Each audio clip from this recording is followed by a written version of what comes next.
Assalom. Kitap o'qishman beri avlodlar torbetiga xush keldingiz. Mening ismim Nuriya Rahman. Hozir Yalqin Rozining Loy qal'aning siri nomli asarining 2-bo'limini o'qib beraman. Urush xonavayronchiligi ichida janubga qarab qochgan ashu 100 minglagan begunoh avam fuqarolar ichida Tang sulolasi davridagi dongliq 3 shoirning biri Dofu 712-yildan 770-yilgacha bor edi.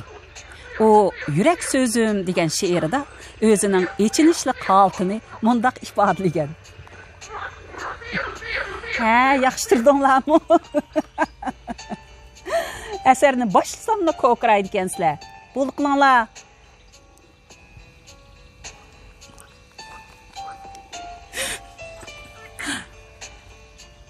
Bir asarni boshlasam ko'kirib, lekin gapimni anglaydi xo'sh shuningdan. Uyg'urcha oson til o'xshaydi qaraganda.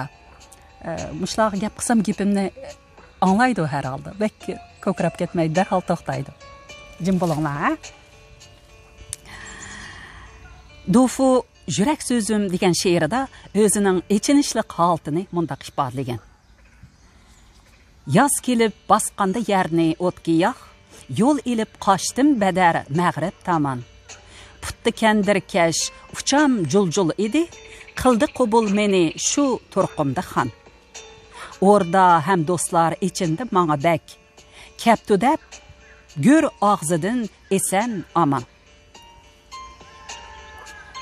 Shoir Dofu intayin xalqparvar ruhqa ham real amaliy masalalarga ko'ngil bo'ladigan ijodiyat xohishiga ega shoir bo'lish sifati bilan o'nglik so'ygun to'plangining oldi kaynida shu chog'dagi tarixiy reallikni aks ettiradigan nurg'un she'r yozgan.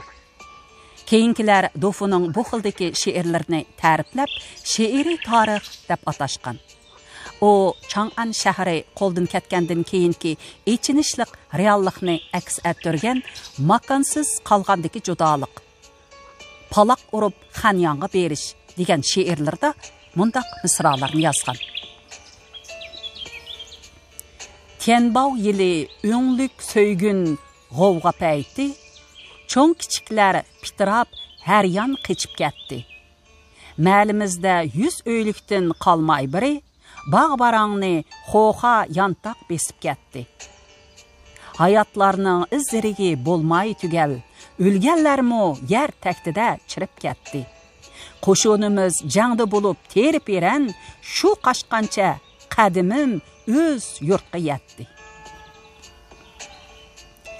Yig'ijidal qaynab ketdi putkul alda. Nega barsang yo'l jilg'ilar is tumanliq. Tap jasadlar döv-döve giyoh bo'sluq, qon oqmagan ya tuzlang yo'q, ya to'qayliq.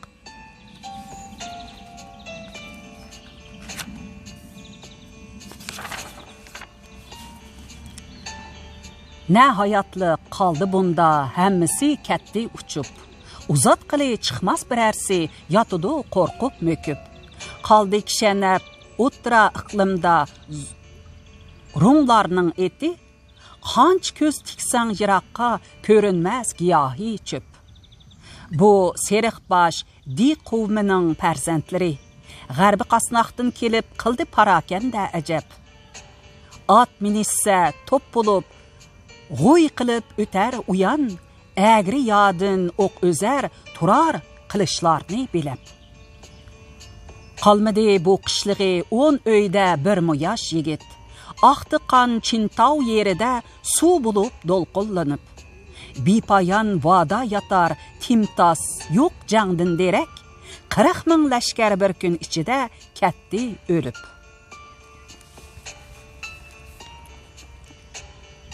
Tang sulolasi ikki poytaxtidan ayrilib, qo'shinlari terib eran bo'lib, xalq xonavayron kunga qilib, isyonchilarning atamani o'zini podshoh deb atib olgan mushundaq sharoitda Tang sulolasi ismi bor, jismi yo'q holga tushib qolgan.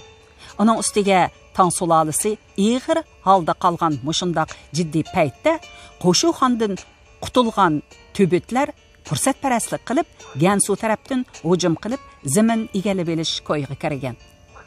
Таң sulalisi qatma-qat qiyinchilikqa duch kelib, to'limu ig'ir kunga qolganda, yenidan xalliq taxtiga chiqqan podshoh Li Xing vaziyatni o'ngshash umidini Sadichinning shimolida davron surayotgan Uyg'ur xalqiga bog'lab, noiloj Urxun Uyg'ur xalqining qog'oni Mo'yinchurdan harbiy yordam so'rab, Go'ziyi boshliq ikki sarkardini elchilikka avatgan. Rossiyalik tarixchi Gumilevning Qadimki Turklar degan kitobida yozilishicha, Mo'yinchur qag'an Tang sulolisi sarkardisi Go'ziyini avval bo'ri boshliq bayroqqa ta'zim qildirib, ushbu murosimni bejirgandan keyin o'ziga yaqinlashtirgan. Natijada Urxun Uyg'ur xalqi bilan Tang sulolisi o'rtasida kelishim tuzilgan. Tarixchi Lingan apandining Türk tarixi nomli kitobida yozilishicha, kelishimning mazmuni shahar, yurtlar qaytirib olingandan keyin yer zamin bilan puhralar Tang sulolisiga qaytiriladi. Altın kumush, tovar durdurlar bilan xotin qizlar Uyg'urlarga tava bo'ladi deb tuzilgan. Kelishimda yana g'alabidan keyin Tang sulolisi har yili Uyg'ur xonligiga 20 ming top yepak sovg'a berish. Tang sulolisi Uyg'ur otlarini setib olish to'g'risidagi to'xtamnoma tuzilgan. Kelishim bo'yicha Mo'yinchur qag'an cho'ng o'g'li Taybilga tutuq bayg'u bilan vazir Dide boshchiligida 4000 kishilik xillangan otliq qo'shinni Tang sulolisiga yordamga avatgan. Ularni Tang sulolisining yangidan taxtga chiqqan podshohi Tang Suzung o'zi kutib olgan. Tang Suzung shu yerdala o'zining o'g'li Li Yunni Taybilga tutuq yabg'u bilan akufka bo'lishga dalolat qilgan. Shoir Dofu Qirollikdagi sayohatlarim degan uzun she'rda bu haqda mundaq misralarni yozgan. Xıbi yaxtı öңlük, söygün tuzan sürüp. Büyük padişah Sichuan taman tikivetti. İki orda tümen çaqırım Iraklıqda sürlük bulup küynu tünler hörpiyetti. Uygurlardan çevendazlar çıllap kelip, yeni varis öz aldığa iş təvretti. Yardamga kelgan Uyg'ur otliq qo'shini sarkarda Go'ziyining qo'shini bilan 757-yili poytaxt Chang'anning g'arbidagi Fengshui daryosining sharqida o'nglikning isyonchi qo'shini bilan jang qilishga hozirlangan. Amerikalik Thomas Barfield bu to'g'riliq mundaq yozgan. Uyg'urlar 757-yili 4000 kishilik otliq qo'shin bilan o'ttira tuzanlikka keldi. Tang sulolisi bilan isyonchi qo'shinning zo'r askariy kuchiga selishtirganda bu nihoyatda oz askariy kuch edi. Lekin ularning bu yordami g'alaba mag'lubiyatni bekitishga yetarlik edi. O'nglikning ikki sarkardasi 100 ming kishilik lashkari bilan shimol tarafda saf tortib turadi.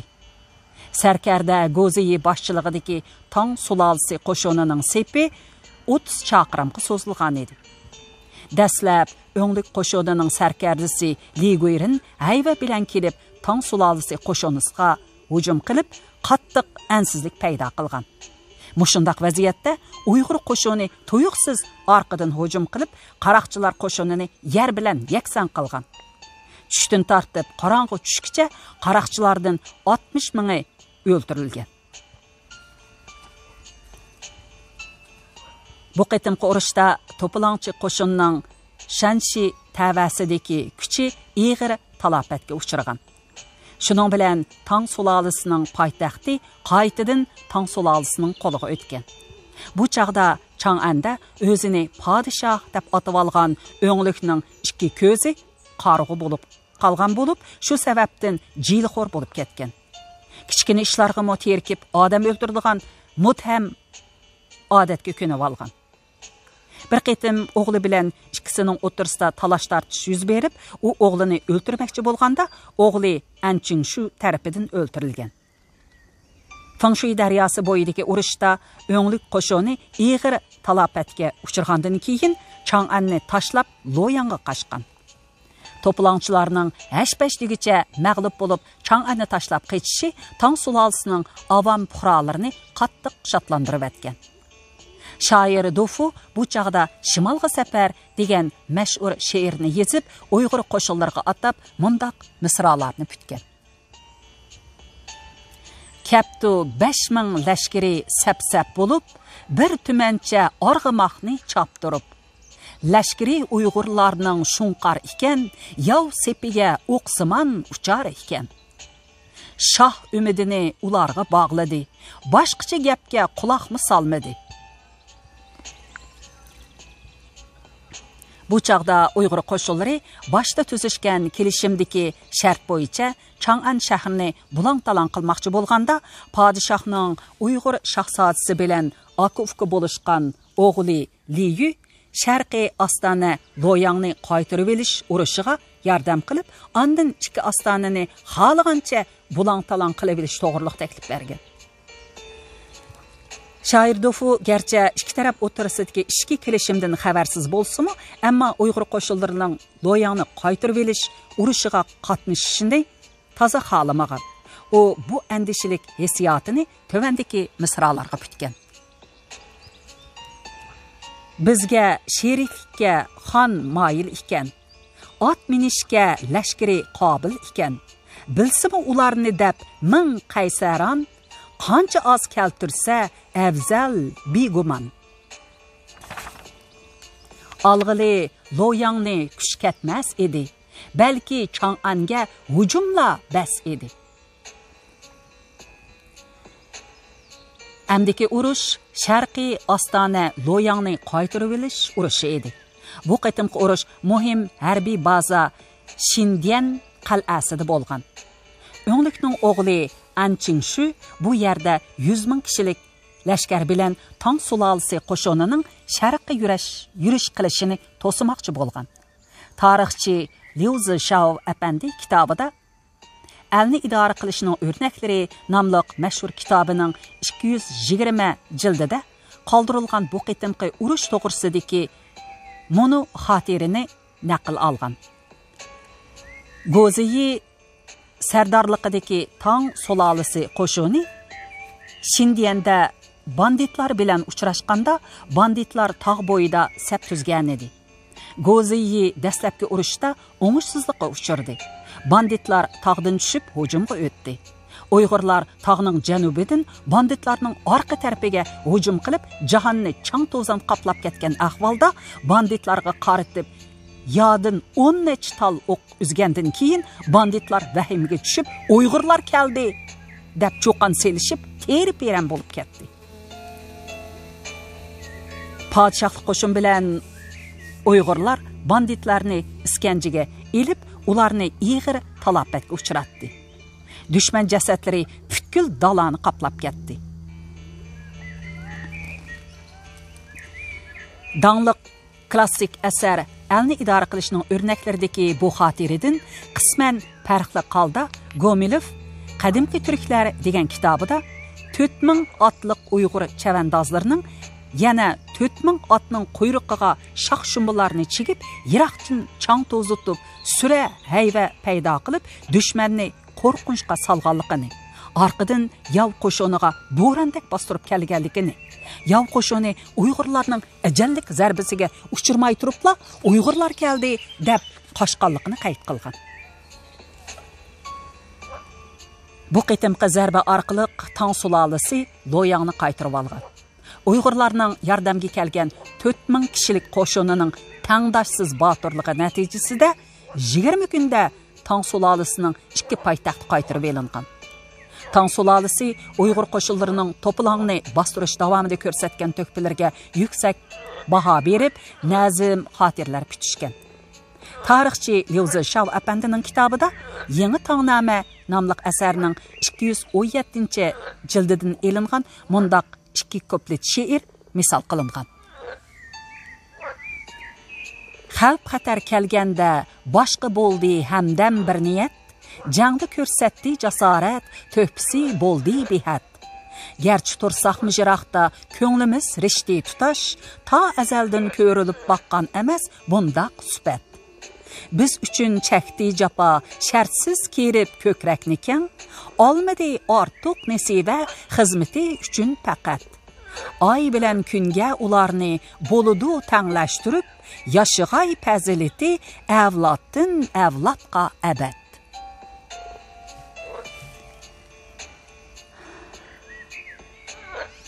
Tarixçi Lingen Gauzixu əpəndiler yazgan Qadimki Uyg'urlar tarixi namlı kitapta Uyghur qoşulları bilen Uyghur qağanның şahzadesi Tay belge tutuq Yabğuni mədilab tang yarlıqları toplamğa pütülgen tövəndiki qasida misal keltirilgan. Qaddi qamatda kelishgan parasatda tangdoshsiz va'dasidan yanmaydigan Uyg'ur qag'ani yabg'u. Tumanligan yov ustidan keldi g'olib, shunga u baglar sardori bo'lishga loyiq. U pam parasat bilan otlandi jangga. Qoldi 10,000 chaqirim musofi yiroqda, qildi shiddatli yurish. To'xtamay yurgashga shuncha jasorat bilan yondi qo'lga 20 kunda ikki poytaxtimiz. Ay kun kabi o'chmas to'kpisi shuncha nurona, yoshig'ay fazilati avloddan avlodga ta abad.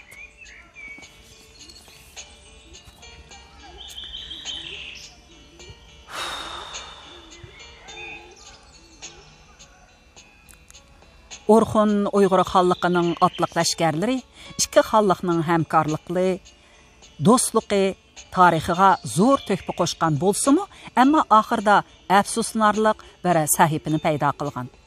Ular bundaq köngülsüz sahibini payda qilishda başta tüzüşkən kelişimdeki şərtə eslib elişqan. Ular kelişim boyunca şəhər yurtlar qaytırıb verilgandan keyin yerzimin bilan puhralar Tang sulalısıga qaytırıb berildi. Altın kümüş tavar durdullar bilen xotin qızlar Uyg'urlarga təvə boludu deb qarab, Chang'an bilen Doyang şəhərini 3 keç gündüz bulang-talang qılğan. Tang sulalısının qoşunları körməski salğan. Bunundan gazaplangan şair Dofu çəkdən aşqan bu qilmishqa nafratlanib köplеген şeirlarni yazgan. Bu şeirlardaki münasibətlik misra koplitlar tövəndikçe. Üzümlük ayvan saraylar içide göş yemekte Uygurlar bezmi kurup, ahir neşter sancıydıgan zəhərlik hərə, ta qədim əyyam bular afət idi, şairlarının yazgını nəfrət idi. G'uz degan bu lənətini bək yaqin tutsan əgər, bul pəxəs beriş kelishdə chiqqisi haman xətar. Yenimizdə bar iken ular haman tügüməydi dərt ələm dilda pıgan. Bərhaqdur, bu qoşun daim jangda jasur, urushda tangsiz. Lekin vahşiylik babida ular banditlardan qilishmaz shaksiz. Xalqning nolisi yirtar quloqni, azim daryo uzra oqar murdilar. Tutqun bo'lgan qiz juvallar pig'ani yurt-yurtlarda palakka o'rlar. Uyghur qoşulları Chang'an loyanglarni haddi hesapsız bulang-talang qilg'ashqa, shahar oqsoqollari Uyghur lashkarlariga murojaat qilib, tartibsizlik to'xtatilsa, sizlarga lozim bo'ladigan ipak raxtlarni bizli bersak deb nurg'un narsani so'q qilgan. Padişah Tangsuzun Uyg'urlarning lashkar chiqarib, to'polongni tinchitib berganiga javob qaytarish uchun 758-yili farmon chiqarib, Moyunchur qag'anga Tangridan bo'lmish al atmish bilgi qag'an, ya'ni Tangri tarafidan o'ltirg'izilgan davlatni tashkillagan donishmand qag'an degan ataqni bergan. O'zining kichik qiziga Ningo Malika, ya'ni davlatni amin topqizuvchi Malika deb nom berib, Moyunchur qag'anga yotliq qilib avatib bergan. Tarixda o'tgan Jungo xonlari yaylaq millatlarining xaqonlariga azaldan o'zining qizini berib baxmagan. O'rdadagi kenizaklarni qizi o'rnida yotliq qilib kelgan. Ningo Malika yaylaq xonliqiga yotliq qilingan tunji haqiqiy malika hisoblanadi. Padişah Ningo Malikiga qo'shib o'zining singlisini kichik Ningo Malika deb nom berib, Mo'yinchur Qag'onning o'g'li, yordamchi qo'shinning sarkardisi Toy Bilga tutuq Yabg'o'ga yotliq qilgan. Suy Tang sulalarida o'tgan mashhur Uyg'ur tarixiy shaxslar nomli kitobda Koni Tangnoma 195-jild Uyg'urlar haqida qissadan ilingan naqlda mundaq deyilgan. Padişah Tangsuzun ziyofatda Toy Bilga tutuq Yabg'o'ni 100 tura madilab davlatimizda mushundaq zo'r ishning vujudga chiqishi butunlay sizlar Uyg'urlarning fidoilarcha kuch chiqarganliklaridan bo'ldi. Uyg'ur Yabg'o'si jafoliq sharoitda to'hpi yortib, qo'shni davlatni mardlik bilan saqlab qoldi. Aramizda hozirgacha bundaq ishni birov anglab boqqan emas. Uyg'ur Yabg'o'si talantda tangdoshsiz, martabada eng ustun turg'usidir. Jahon buzilib, yomonlik avj olgan.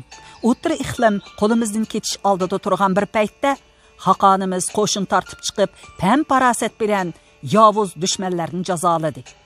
Birli g'ayrat bilan tuman chaqirimlab joylarni tozalab, 20 kun ichida ikki poytaxtni qaytirib oldi, deb ko'k ko'targan. Padişah Tangsuzun ularga qo'shib nurg'un zibu zinnat, tovar durdundan tikilgan har xil kiyim-kechak sovg'a qilgan. Navra inisi Li Yu bilan jiyani Li Shunni Mo'yinchur Qag'onga nom berguchi elchi Ningo Malikining to'y murosim begi qilib tayinlab Uyg'ur xalqiga avatgan. Elchilar o'miki safarga chiqqanda to'limi dag'dug'uluq uzatilgan. Li Yu qatorliqlar uzun musofani besib, kelinchak bilan bir talay sovg'a salomni ilib, Orxon Uyg'ur xalqining poytaxti Ordu baliqi yetib borganda, dastlab Mo'yinchur Qag'on o'z to'hpisini pash qilib, Tang sulolasining elchilarini ko'zga ilmagan. Keyin elchilar Tangsuzunning maktubini ko'rsatgandan keyin maktubdagi sadoqatingizga tashakkur aytish uchun sulolimizning malikasini yotliq qildik. Men o'z qizimni yiroq tomonga yotliq qilib, o'zimning mehrimni izhor qildim. U chat yiroq yurtga boradi. Uni qadrligaysiz degan mazmunlarni o'qigandan keyin pozitsiyasini o'zgartgan. Ikkinchi kuni cho'ng to'y o'tkazib, Ningo Malikini amriga olgan. Ningo Maliki uchun Terixul ko'lining o'ttirisidagi do'nga Tang sulolasining ordisiga o'xshitib qal'a soldirgan. So'g'dalar bilan Tang sulolasidan kelgan hunarvanlarga Selinga daryosi bo'yida Baybaliq degan shaharni selishga buyruq bergan. Mo'yinchur Qag'on bu tarixiy voqealarni Mo'yinchur Mangu teshida munda xotirlagan. To'xu yili, ya'ni 757-yilida ikki qizini sovg'at qilib berdi. So'zingizni yirmay dedi. Xato ish qilmay dedi. So'g'dilar va tabg'ashlarga Selinga daryosi bo'yida bay baliqni soldirdim.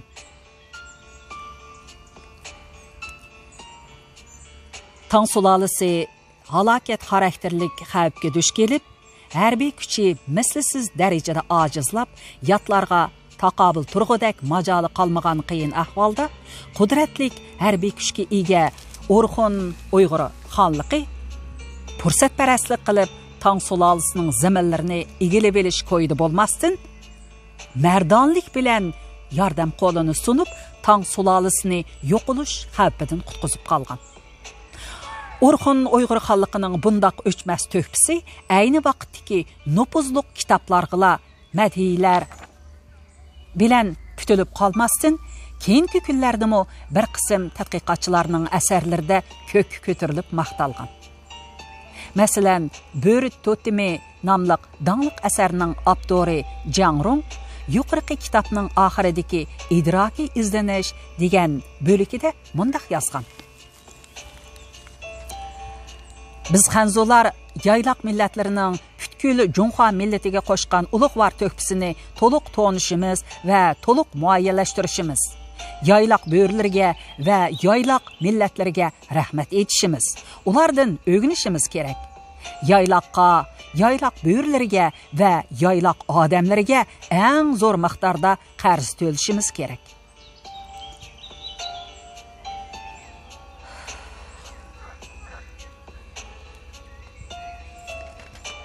Tang dövlətiga əminlik ilib kelgüçi məliklər deb atalğan çoğ kiçik Ningo məliklər moyunçur ata balağa yatlıq bulub, Orxun Uyğur qağanlığıqa kelgəndən keyin bir yil bola bolmayla dadı bilən oğul otursida iğir ziddiyat körülüb, moyunçur qağan oğuli Taybilge tutuq yabğuni nama'lum sabab tüpəyli cazalab öldürgen.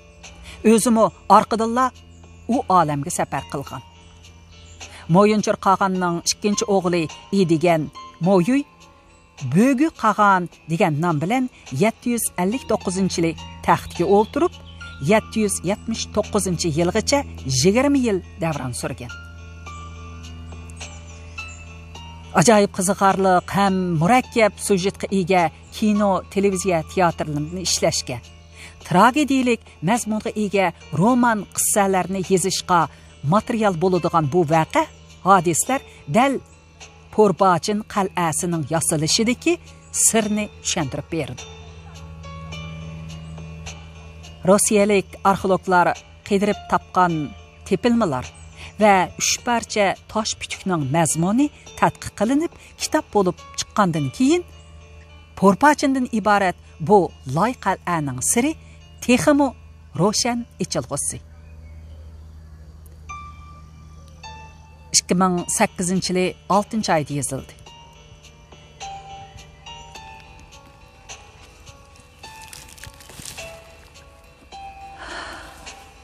Mana Yalqın Rozning bu asri Loy qal'aning siri degan bu kitobiga kirgizilgan.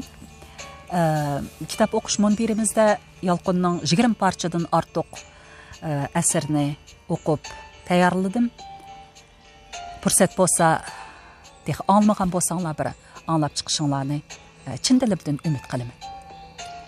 Ma'qul amsa, bugun asarni mushunchalik o'qib beray.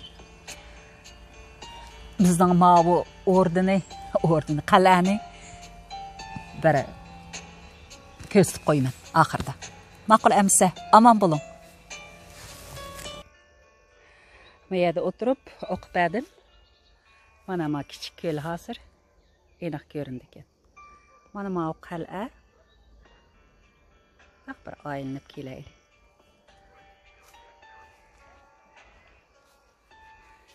Men odatda kitob o'qigan vaqtimda butunlay qizim ishlagan muzikalarni qo'yib qo'yishni yaxshi ko'raman. Anglayotgan muzikalar qizim ishlagan muzika. Mana bu qal'a Shveysariyada davlat darajalik qo'g'dildigan qal'a. Bu qal'aninki voqeasini so'zlab bersam,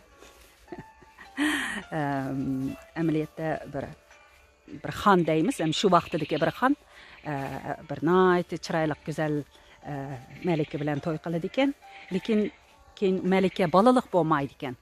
Bolalik bo'lmagandan keyin bu xon yana bir qizni oldi ekanda, qayta o'ylandi ekan. Buningga chidamay shu bir kechada yo'qolib ketgan paytda, shuningdan keyin har kechada paydo bo'lib, odamlarni qo'rqitib shunday qiladi ekan. Shuningdan keyin podshoh bu yerdan xon yangi to'y qilgan xonishini ilib, bu yerdan ketadi ekan. Endi sayranglar, jiq sayranglar. Kitobni o'qib oldim.